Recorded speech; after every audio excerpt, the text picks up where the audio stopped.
আসসালামু আলাইকুম, welcome to Mariam's kitchen. আজকে আপনাদের সামনে আরেকটা রেসিপি নিয়ে হাজির হয়ে গেলাম। দেশি রাতা মুরগি কারি কীভাবে বানাবো, উপকরণগুলো দেখুন। কত সুন্দর একটা কারি দেখেন, মাশাল্লাহ।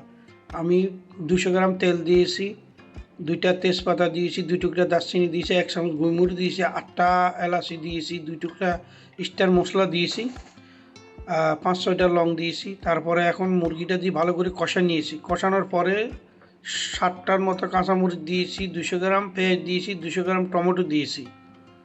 তারপরে এটারে একটু ভালো করে কষাবেন। কষানোর পরে 80 গ্রাম আদা বাটা, 20 গ্রাম রসুন বাটা, এভাবে মেজারমেন্ট করে দিবেন।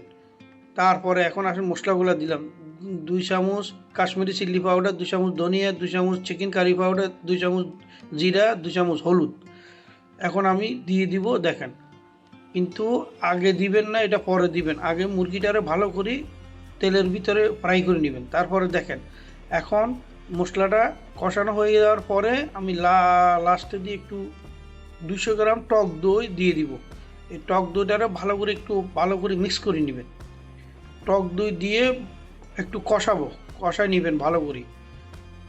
এভাবে সুন্দর করে আঁচটা মিডিয়াম আঁচ দিবেন। দেখেন কষানোটা হয়ে গেছে। এখন আমি ফুটন্ত গরম পানি দিব। আপনারা সবসময় কারির ভিতরে ফুটন্ত পানি দিবেন, ঠান্ডা পানি দিলে টেস্টটা নষ্ট হয়ে যায়।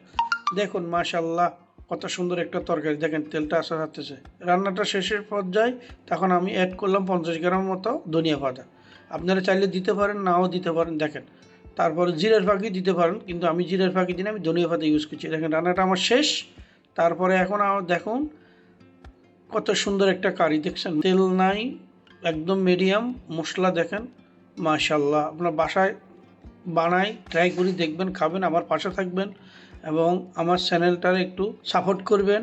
লাইক, কমেন্ট, শেয়ার, সাবস্ক্রাইব দিবেন প্লিজ। দেখেন কত কষ্ট করে ভিডিও বানায়, মাশাল্লাহ। আল্লাহ হাফেজ।